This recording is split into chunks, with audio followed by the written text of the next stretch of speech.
ওয়াত্তাকে দাওয়াতুল মাজলুম, আর মাজলুমের দোয়া থেকে বেঁচে থাকবে। কারণ বাই ফোর্স যদি কারো কাছ থেকে অন্যায়ভাবে কিছু আদায় করে নাও, তাহলে জুলুম করলে, আর মাজলুম যার উপরে জুলুম হয় সে যদি বদদোয়া দিয়ে দেয়, তাহলে আল্লাহ পাক সেটা কবুল করে নেবেন দ্রুত। ফাইন্নাহু লাইসা বাইনাহু ওয়া বাইনাল্লাহি হিজাব, কারণ আল্লাহর মাঝে আর এই দোয়া মাজলুমের দোয়ার মাঝে কোনো আড় পর্দা থাকে না। এই জন্য যে কোনো সময় মাজলুম, যার উপরে জুলম হয়েছে, নির্যাতিত ব্যক্তি যদি কাফেরও হয় তবু তার দোয়া কবুল হয়ে যেতে পারে। এই কথা আমি মুসলিম ভাই বোনদের জন্য বিশেষ করে বলছি, যারা এখানে সামনে শুনছে তাদেরকেও, আর যারা ইন্টারনেটে দূর থেকে শুনছে তাদেরকেও বলছি যে কখনো কোনো অমুসলিমকে দুর্বল মনে করে আপনি তার উপরে জুলম করবেন, তার দোয়া আল্লাহ শুনে নিতে পারেন। এই কথা কখনো ভাবিয়েন না যে আমার গ্রামে একটা অমুসলিম আছে, সে দুর্বল গরিব আর আমি সবল, সুতরাং যা ইচ্ছা তাই করলাম। ও কাফের, আল্লাহ বিশ্বাসী নয়, পরকালে বিশ্বাসী নয়, দেবদেবীর পূজা করে, কিন্তু যেহেতু জুলমের শিকার হয়েছে, সে যদি বদদোয়া করে যে আল্লাহ তুমি এর বিচার করো, আল্লাহ বিচার করে দিবেন, হয়তো আল্লাহ দোয়া শুনে নেবেন। নবী করিম সাল্লাল্লাহু আলাইহি সাল্লামের জন্মের বছর হস্তি বাহিনীর ঘটনা ঘটেছিল, তাই না?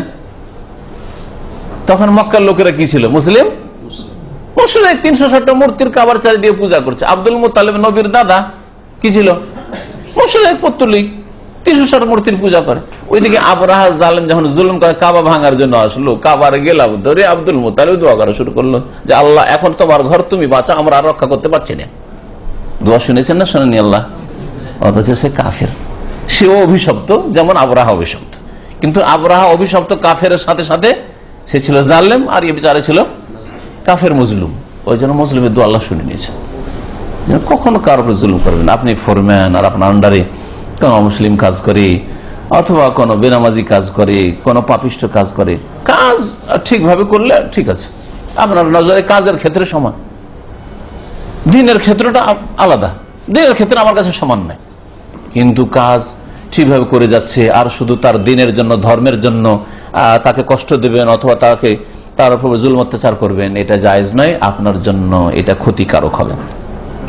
আখরাজাহু, এই হাদিসটি ইমাম বুখারী ও মুসলিম উভয়েই বর্ণনা করেছেন বা সংকলন করেছেন। ওয়ালাহুমা, বুখারী মুসলিম হাদিস রয়েছে সাহল বিন সাদ রাদিয়াল্লাহু তাআলা আনহু থেকে, তিনি বলছেন যে রাসূলুল্লাহ সাল্লাল্লাহু আলাইহি ওয়াসাল্লাম খাইবারের যুদ্ধের দিন, খাইবারের যুদ্ধ হয়েছিল 7ম হিজরিতে, নবী সাল্লাল্লাহু আলাইহি ওয়াসাল্লাম হিজরতের 7ম বছরে, মক্কা বিজয়ের 1 বছর আগে। খাইবারের যুদ্ধে গিয়ে নবী সাল্লাল্লাহু আলাইহি ওয়াসাল্লাম সম্মুখীন হইলেন ইহুদিদের দুর্গের মধ্যে। তারা ঢুকে গেছে কিল্লার মধ্যে, আর এমন ভাবে তারা মজবুত করে তারা মানে আশ্রয় নিয়েছে দুর্গের মধ্যে, যে দুর্গের মধ্যে মুসলিমরা ঢুকতে পারছেন না, আর দুর্গের দরজা ফাটকও ভাঙা সম্ভব হচ্ছে না। বেশ কিছুদিন এভাবে চলে যাচ্ছে, সারা দিন চলে যাচ্ছে, আবার রাত হয়ে যাচ্ছে, হচ্ছে না, কাজ হচ্ছে না। নবী করিম সাল্লাল্লাহু আলাইহি ওয়াসাল্লাম একদিন রাত্রে বললেন যে আগামীকালকে এমন এক ব্যক্তির হাতে ঝান্ডা তুলে দেব, এমন এক ব্যক্তির হাতে আমি পতাকা তুলে দেব ইসলামের, যে তাকে আল্লাহ ভালোবাসেন এবং তার রসুল ভালোবাসেন, আর সেও আল্লাহকে ভালোবাসে, রসুলকে ভালোবাসে। ইফতাহিল্লাহু আলা ইয়াদিহি, আর তার হাতে আল্লাহ পাক বিজয় দান করবেন, আর আগামীকালকে বিজয় হবে অবশ্যই। এই খাইবারের দুর্গ ইহুদিদের আমাদের হাতে আসবে। ওই হাদিসটা শোনেন। আর ওই হাদিসে আছে যে মানুষকে যথাসাধ্য আপনি দাওয়াত দেওয়ার চেষ্টা করবেন। একটা লোক যদি হেদায়েত হয়ে যায়, সেটা আপনার দুনিয়ার সমস্ত মূল্যবান সম্পদ চাইতে বেশি মূল্য রাখে। কখনো কারো ধন সম্পদ হাসিল হয়ে গেল, চলো তার টাকা পয়সা পেয়ে গেছে, ধন সম্পদ পেয়ে গেছে, গনিমত পেয়ে গেছে, কাজ হয়ে গেছে, না, এটা উদ্দেশ্য নয়। দেশ বাড়ানো উদ্দেশ্য না, জমি বাড়ানো উদ্দেশ্য না। উদ্দেশ্য হচ্ছে আল্লাহর বান্দাদেরকে, মানুষকে জাহান্নামের আগুন থেকে উদ্ধার করা। যেমন ডুবা ব্যক্তিকে বা ঘরে বিল্ডিং এ জ্বলছে, ফেসে গেছে লোক, উদ্ধার করার চেষ্টা, ঠিক ওই রকমই যেন এরা জাহান্নামে জ্বলতে যাচ্ছে, সুতরাং এদেরকে উদ্ধার করেন ধরে। নবী করিম সাল্লাল্লাহু আলাইহি ওয়াসাল্লাম বললেন খাইবারের দিনে, লাউতিয়ান্নার রায়াতা গাদান, আগামীকালকে ঝান্ডা বা পতাকা অবশ্যই আমি দেব, রাজুলান, এমন এক পুরুষ ব্যক্তিকে, ইউহিব্বুল্লাহ ওয়া রাসূলাহ, যে আল্লাহকে ভালোবাসে এবং তার রাসূলকেও ভালোবাসে। তাহলে সার্টিফিকেট এটা, যাকে দেওয়া হবে সে আল্লাহকে ভালোবাসে আর রাসূলকে ভালোবাসে। ওয়া ইউহিব্বুহুল্লাহ ওয়া রাসূলুহু, এবং আল্লাহও তাকে ভালোবাসেন আর তার রাসূলও তাকে ভালোবাসেন। দুই পক্ষ থেকে ভালোবাসা আছে, অনেক সময় এক পক্ষ থেকে ভালোবাসা হয়, তাই না? হয়তো আমি আপনাকে ভালোবাসি, আপনি আমাকে ভালোবাসেন না, বা আপনি হয়তো আমাকে ভালোবাসেন আসলে, কিন্তু আমি ওইভাবে ভালোবাসি না। এটা হইতে পারে আমাদের ক্ষেত্রে, কারণ গুনাহগার। কিন্তু যেই ব্যক্তির কথা বলা হয়েছে সুবহান আল্লাহ, আল্লাহ এবং রসুলও তাকে ভালোবাসে এবং সেও আল্লাহ এবং রসুলকে ভালোবাসে, এই সার্টিফিকেট ইয়াফতাহিল্লাহু আলা ইয়াদিহি, আল্লাহ পাক রব্বুল তার হাতে বিজয় দান করবেন মুসলিমদেরকে। ফাবাতান নাসু ইয়াদুকুনা লাইলাতাহুম, লোকেরা রাত কাটালো, বাতা ইয়াবিতু মানে রাত কাটানো, রাত কাটলো মানুষের কিভাবে, ইয়াদুকুনা লাইল, আর ঘুম আসে না, সারা রাত কল্পনা জল্পনা করছে, কল্পনা কাকে যে দেবে, কাকে যে দেবে, সবাই তো আল্লাহকে ভালোবাসে, সাহাবী সবাই আল্লাহকে ভালোবাসি, সবাই তো রসুলকে মহব্বত করি, কাকে যে কার হাতে যে পড়বে, একজনকে দেওয়া হবে, একজনকে দেওয়া হবে, কে? আইয়ুহুম ইউতাহা, যে কাকে এই পতাকা দেওয়া হবে। ফালাম্মা আসবাহু, যখন সকাল হইল, গাদাওয়ালা রাসূলুল্লাহ সাল্লাল্লাহু আলাইহি ওয়াসাল্লাম, সকলে রাসূলুল্লাহ সাল্লাল্লাহু আলাইহি ওয়াসাল্লাম সকালে সকালে ভোরই পৌঁছে গেছেন, আর সবাই সামনে গিয়ে ভিড়ভাড় করছেন, যে সামনে থাকবো, নজরে আসবো, আমাকে হয়তো উঠে বলবে, ওঠো তোমার হাতে পতাকা। কুল্লুহুম ইয়ারজু, প্রত্যেকের আশা ছিল, আকাঙ্ক্ষা ছিল, আইয়ুতাহা, যে যেন তাকে এই পতাকা দেওয়া হয়, নেতৃত্ব দেওয়া হয়। ফাকালা, নবী সাল্লাল্লাহু আলাইহি ওয়াসাল্লাম সবাইকে দেখতে পাচ্ছেন, কিন্তু আলী রাদিয়াল্লাহু তাআলা দেখতে পাচ্ছেন না, ওই দিন তিনি অসুস্থ। আইনা আলী ইবনে আবি তালিব, আবু তালেবের ছেলে আলী কোথায়? ফাকিলা, তখন বলা হলো নবী সাল্লাল্লাহু আলাইহি ওয়াসাল্লাম, হুয়া ইয়াশতাকি আইনাইহি, তার চোখ উঠেছে। ইশতাকা, চোখে কি হয়েছে? অসুখ হয়েছে। ইশতাকা মানে রোগ হওয়া, কমপ্লেন। আসলে ইশতাকার শাব্দিক অর্থ হচ্ছে শাকওয়া। আজকাল কমপ্লেনকে, অভিযোগকে কি বলে? শাকওয়া বলে। তো ইয়াশতাকি আইনাইহি আমাদের দেশে চোখ উঠা বলে, বুঝেন তো? চোখ উঠা, চোখ উঠেছে না, জানার দরকার নেই।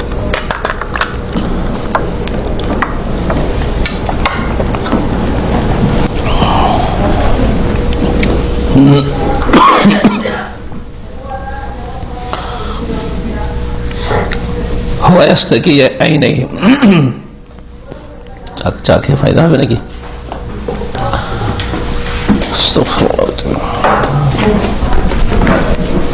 আল্লাহ যেন আমাদের সবাইকে শেফা দান করেন। অ্যালার্জি এ দেশের খুব সমস্যা।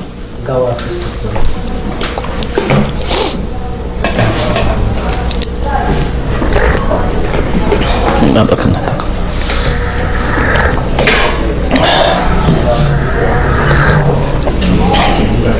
সময় লম্বা হচ্ছে না তো? 9টা বাজেনি মনে হয়। থামেন আর 10 মিনিট ইনশাআল্লাহ।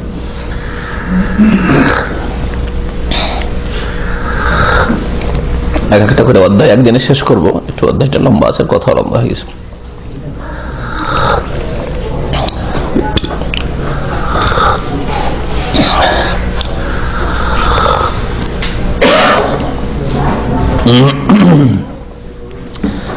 বিসমিল্লাহ। বলছেন যে নবী সাল্লাল্লাহু আলাইহি ওয়াসাল্লাম জিজ্ঞেস করলেন যে আলী ইবনে আবি তালিব কোথায়? লোকেরা বলল, হুয়া ইয়াশতাকি আইনাইহি, তার চোখ উঠেছে। ফারসালু ইলাইহি, নবী সাল্লাল্লাহু আলাইহি ওয়াসাল্লাম ছাড়লেন না, যাক চোখ উঠেছে, থাক, আর বিকল্প কাউকে দেখে অন্য কাউকে। তাকে ডেকে পাঠালেন। হ্যাঁ, লোকেরা তাকে ডাকতে গেলেন। ফাউতিয়া বিহি, তাকে নিয়ে আসা হইল, শুয়ে আছেন তাঁবুতে, নিয়ে আসা হইল। বাসাকা ফি আইনাইহি, তার দুই চোখে নবী করিম সাল্লাল্লাহু আলাইহি ওয়াসাল্লাম দম করে দিলেন। বাসাকা মানে থুথু দিয়ে দিলেন, দম করে দিলেন, বাসাকা। ওয়াদা লাহু, এবং দোয়া করলেন, মানে দোয়া পড়ে ফুঁক দিয়ে দিলেন। ফাবারা, সাথে সাথেই তিনি সুস্থ হয়ে গেলেন, রোগের আরোগ্য হয়ে গেল, ভালো হয়ে গেল। কান, এমন হয়ে ভালো হইলেন, কান লাম ইয়াকুন বিহি ওয়াজউন, যেন তার কোন রকমের ব্যাধি ছিল না। সুবহানাল্লাহ। সাথে সাথে, মিনিটও নয়, চোখে ফুঁক দিতে কতক্ষণ লাগছে, দোয়া পড়ে, তাই না? সাথে সাথে এমন হয়ে ভালো হয়ে গেলেন তিনি, যে মনে হচ্ছে তার কোনো অসুখই ছিল না। এটা একমাত্র রাসূলুল্লাহ সাল্লাল্লাহু আলাইহি সাল্লামের গুণ আল্লাহ পাক দিয়েছিলেন, তার দমের গুণ, মুজিজা। আর এইরকম মনে করবেন যে কোনো পীর, ওলি, আলেম, আর ওই রকমও বিশ্বাস করবেন, তাহলে আপনি রাসূলের সাথে শরীক করে দিলেন। কখনো এরকম ধারণা রাখবেন না। তবে কোরআনের বরকত, আমার ফুকে বা আমার মতো কোনো ভাইয়ের ফুকে, আপনার ফুকে যদি ভালো হয়, আপনার ফুক দিলেন, নামাজি মানুষ, দিনদার মানুষ, আল্লাহর কাছে দোয়া পড়ে ফুক দিলেন, আর ভালো হয়ে গেল, এতে আপনি ভাববেন না যে আমি অনেক কিছু হয়ে গেছি। এটা কিসের বরকত? আল্লাহর কালামের বরকত। কখনো ভাববেন না যে আমার বরকত, এখানে গুমরাহি। তাহলে আপনি নিজের দিকে ডাকলেন, আল্লাহর দিকে ডাকা শিখেন। এটা আল্লাহর কোরআন, আল্লাহর কালামের বরকত, আপনার কোনো বরকত নাই। এই তাবাররুক একমাত্র রাসূলুল্লাহ সাল্লাল্লাহু আলাইহি ওয়াসাল্লামের সাথে খাস ছিল। রাসূলুল্লাহ সাল্লাল্লাহু আলাইহি ওয়াসাল্লামের পরে কেউ আবু বকর উমরের কাছেও এইরকম আশা রাখেননি।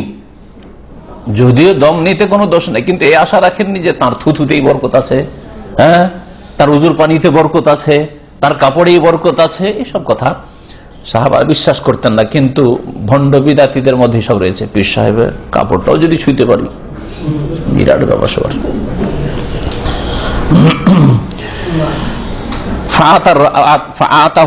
নবী সাল্লাল্লাহু আলাইহি সাল্লাম তাকে ঝান্ডা দিয়ে দিলেন, পতাকা দিলেন। ফাকাল বল উনফুজ আলা রিসলিক, তুমি ধীর স্থিরতার সাথে বেরিয়ে পড়ো, যাও এখন বেরিয়ে পড়ো।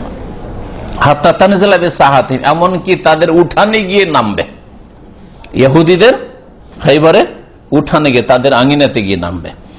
সুম্মা দুহুম আল ইসলাম, অতঃপর তাদেরকে ইসলামের দিকে ডাকবে।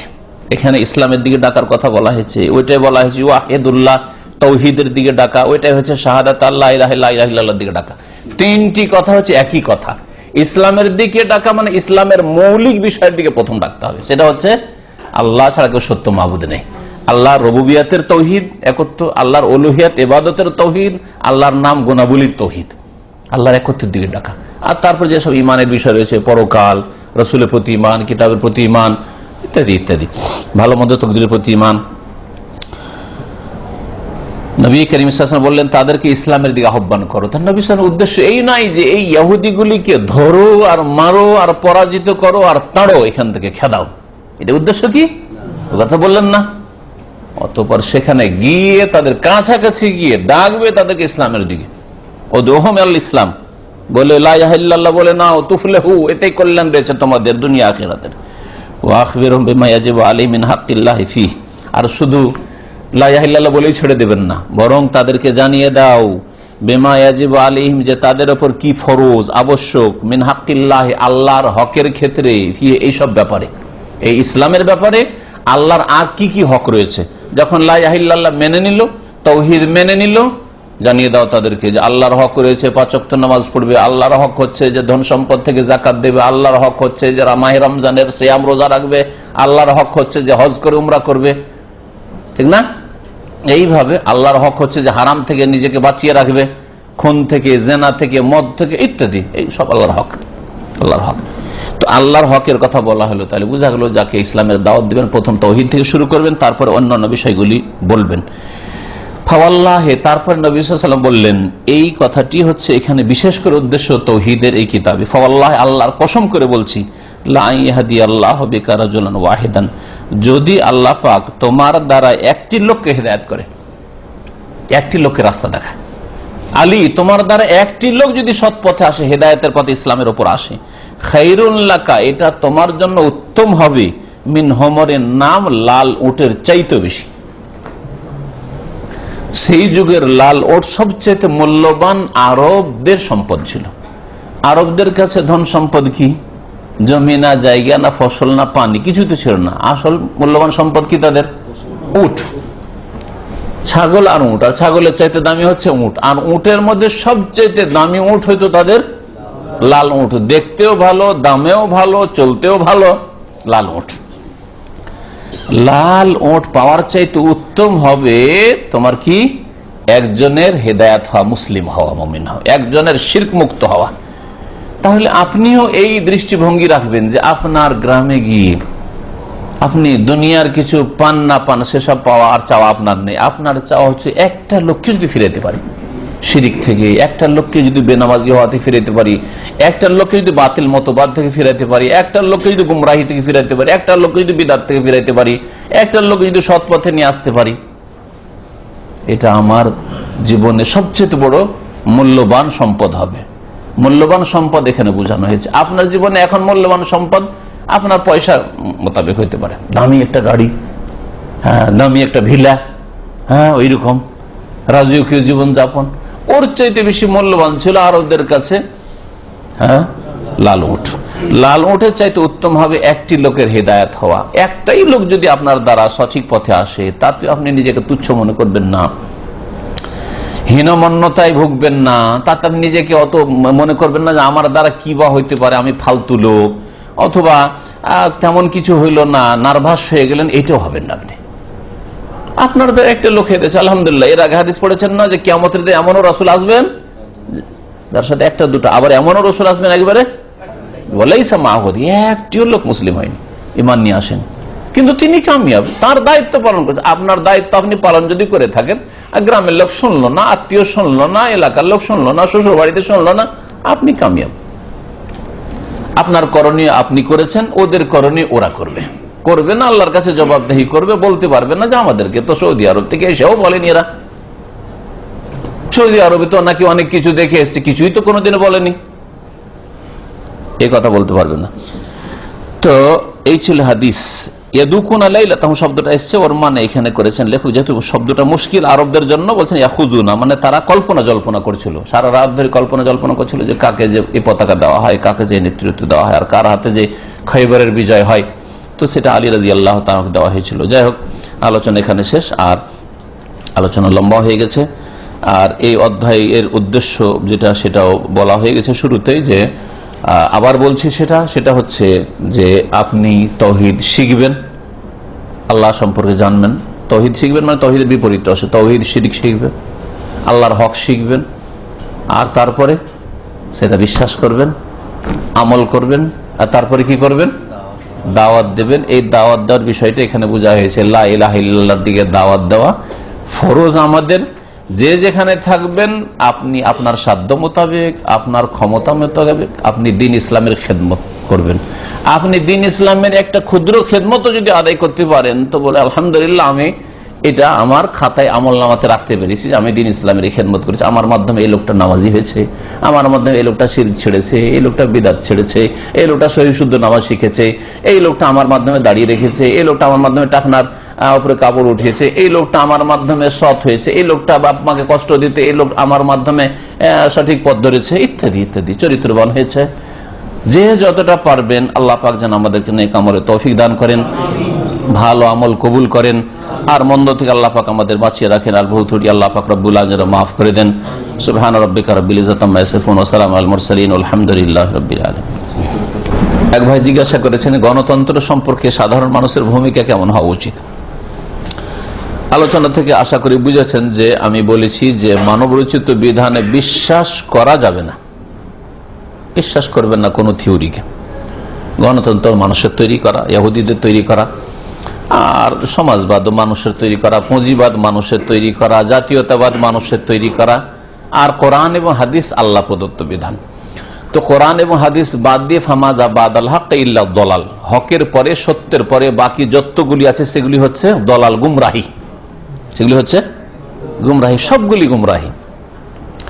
আপনি গুমরাহিকে কখনো এই বলে বিশ্বাস করবেন না এটা দিয়ে আমাদের দেশের কল্যাণ হতে পারে, জাতির কল্যাণ হতে পারে, সমাজের কল্যাণ হতে পারে, দেশে স্থিতিশীলতা আসতে পারে, দেশ সুখী হইতে পারে। ভুল কথা, ভ্রান্ত কথা। আল্লাহর আযাব আর আযাব আসবে মানবরচিত বিধানে, বিশেষ করে মুসলিম দেশে। কারণ মুসলিমদেরকে আল্লাহ পাক কোরআন দিয়েছেন, হাদিস দেন, তারপরে যদি তারা কোরআন হাদিসকে উপেক্ষা করে তো আল্লাহ পাকের কখনো রহমত পাবে না। আর কাফেররা কোরআন হাদিসে বিশ্বাসী নয়, সেই জন্য আল্লাহ দুনিয়াতে তারা কিছু ভালো কাজ করছে, আল্লাহ ওদেরকে দিয়েছেন হয়তো কিছু। এই জন্য সাধারণ মানুষ এসব বিশ্বাস করবেন না, সবগুলিকে বাতিল মনে করবেন। আর যখন ইলেকশনের সময় আসবে তখন কি করবেন এই সম্পর্কে আলেমদের, কোরআন ও সুন্নাহর আলেমদের দুটি মত আছে। একদল বলছেন বর্জন, বয়কট, কাউকে দেবো না, কারণ সবগুলি যেহেতু বাতিল। আর একদল বলছেন যে না, এতে হয়তো লাভ হবে না, এতে ক্ষতিটা বেশি হবে। তিনজন আছে প্রার্থী, আর তিনজনের মধ্যে একজনের চরিত্র একটু ভালো, আর একজন মাঝামাঝি, আর একজন একেবারে শয়তান। হ্যাঁ, বড় শয়তান, মেজর শয়তান, ছোট শয়তান, কথা বুঝছেন। এখন দেখা যায় ছোট শয়তানকে যদি ভোটটা না দিই তাহলে বড় শয়তানগুলি আরো খারাপ করে দিবে। হ্যাঁ, দিন ইসলামের দিনী শিক্ষা খারাপ করে দিবে, বা মুসলিমদের ক্ষতি করবে, দেশের ক্ষতি করবে ইত্যাদি। এসবগুলি হচ্ছে বৃহৎ স্বার্থ। বৃহৎ স্বার্থ হচ্ছে দেশ রক্ষা করা, বৃহৎ স্বার্থ হচ্ছে আপনার তার আগে ইমান আমল রক্ষা করা, মুসলিমদের ইসলাম রক্ষা করা, ইসলামী শিক্ষা রক্ষা করা, ইসলামিক প্রতিষ্ঠান রক্ষা করা, ইসলামের দাওয়াতের কাজ কারা করতে দিচ্ছে এটা রক্ষা করা। ধরেন একটা দল, ঠিক আছে, মানব রচিত বিধান দিয়ে তারা রাজনীতি করছে, কিন্তু আপনি ইসলামের কথা বলবেন, আপনাকে নিষেধ করছেন। আর একটা দল না না না এসব করতে দেওয়া হবে না, এরা সন্ত্রাসী, সব মৌলবাদী। তাহলে দূরত্ব পার্থক্য হইল। সেই জন্য ভোট দেওয়ার সময় শুধু ভোটটা দেবেন তিনজনের যেটা একটু ভালো, তিনজনের মধ্যে যেটা ভালো মানুষ, সেটা যে কোনো দলের হোক, দল হিসাবে আমি বলবো না, কারণ প্রত্যেকটা দলে ভালো মানুষ আছে আর প্রত্যেকটা দলে বড় বড় ডাকাত আছে আর অসৎ লোক আছে, যার ফলে তুলনামূলক ওদের মধ্যে যাকে ভালো দেখবে, লোকটা আল্লাহ ভীরু, 5 ওয়াক্ত নামাজি, ধার্মিক, এই লোকটা যদি আমাদের চেয়ারম্যান হয়, এই লোকটা যদি আমাদের এমপি হয়, তো আশা করি খেয়ানত করবে না, আত্মসাৎ করবে না, ওই রকম এরা আমার এলাকার কিছু কাজ করবে, এরা ইসলামের কাজ যদি করতে চায় তো এরা বাধা দেবে না, বরং সহযোগিতা করবে, দেন ভোট। এটা হচ্ছে আরেক দল আলেম ওলামাদের মত। আমি মনে করি যে এটাই ভালো। এতে হবে কি, বড় শয়তানটাকে ঠেকানো সম্ভব হবে। হয়তো গণতন্ত্রে ভোট দিলে মুশরিক হয় না, এটা ভুল কথা, বাড়াবাড়ি, জাহেলদের কথা।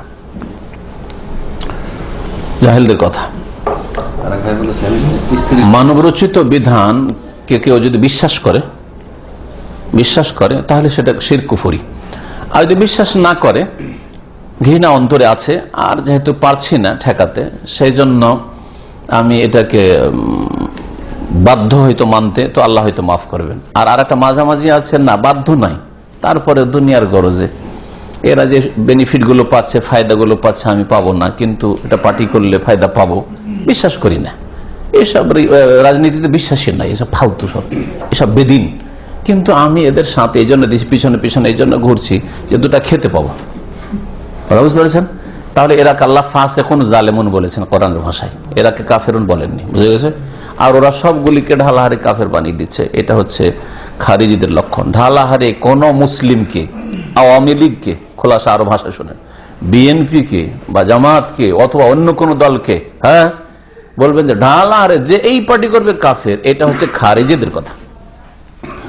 ওই দলে মুসলিম আছে অনেক, কিন্তু পেটের গরজে হইতে পারে, দুনিয়ার স্বার্থে হইতে পারে, একটা কেসে অলরেডি ফেঁসা আছে, দেখছি এরা আমার সহযোগিতা করেছে, সুতরাং কেসটা থেকে আমাকে উদ্ধার হইতে, এরকম লোক নাই কি?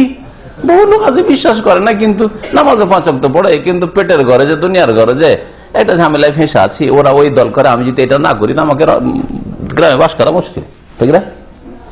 তো এইসব করে ইমানের দুর্বলতা, কিন্তু নিঃসন্দেহে। আলহামদুলিল্লাহ আমরা নিরপেক্ষ, এই দিগো না ওই দিগো না, একটু ঝুঁকে না, আলহামদুলিল্লাহ এই দিগো না ওই দিগো একটু ঝুঁকে না। আজ পর্যন্ত এদের দ্বারা কোনো ক্ষতি হয়নি, আর দুনিয়ার ক্ষতি হলে পরোয়া করি না। বোঝা গেছে?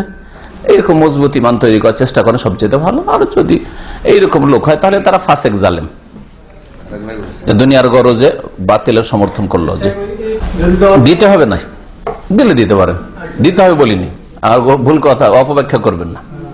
জি, দিতে হবে জরুরি। প্রার্থী অসৎ হলে দল ভালো হয়ে লাভ নেই। প্রার্থী যদি ব্যক্তিটা অসৎ হয় তাহলে শুধু দল ভালো হয়ে লাভ নেই। কথা বুঝছেন? আমরা ইসলামিক সেন্টারের দল সব এসছেন এখানে, তাই না? কিন্তু যদি লোকটাই খারাপ হয় তা আমাদের দলে থেকে লাভ আছে, আর দলটাকে বদনাম করবেন আপনি। হ্যাঁ, ইসলামিক সেন্টারের লোক দেখো ব্যবহার কেমন, হ্যাঁ, ইসলামিক সেন্টারের লোক ফজরের নামাজ পড়ে না, আর তো বদনাম করলেন আমাদেরকে। তাহলে শুধু দল ভালো থেকে লাভ নাই। স্ত্রী সহবাসের সময় কোনো আয়াত বা কোনো তাসবিহ তাহলিল পাঠ করা যাবে কি? স্ত্রী সহবাস অবস্থায়, নাপাক অবস্থায় তো তাসবিহ তাহলিল এসব জায়েজ নাই। ওইসব কোরআন তেলাওয়াত জায়েজই নাই। ওই সময় কেন? স্ত্রী সহবাসের পূর্বে যদি হয়তো দোয়া আছে, বিসমিল্লাহ আল্লাহু জান্নাতুনা শাইতানা জান্নিবে শাইতান মা রাযাকতানা, এটা দোয়া সুন্নাত দোয়া, শয়তান ক্ষতি করবে না। আর যখন স্বামী স্ত্রী সহবাসের সময় থাকবে সেটা নাপাক অবস্থা, ওই রকমই যেমন পেশাব পায়খানায় কেউ বসে আছে, পেশাব পায়খানায় বসে থাকা অবস্থায় সুবহান আলহামদুলিল্লাহ করা জায়েজ নাই। সেই সময় যদি জিকিরও করেন, আল্লাহর স্মরণ করেন, সেটা জিকিরে কলবি হয়, মনে মনে। বাথরুমে বসে আছেন, মনে মনে আল্লাহ স্মরণে আসছে, কিন্তু উচ্চারণ করে আল্লাহু আকবার, সুবহান আল্লাহ, লা ইলাহা ইল্লাল্লাহ চলবে না। কথা বলছেন না? এটা চলবে না।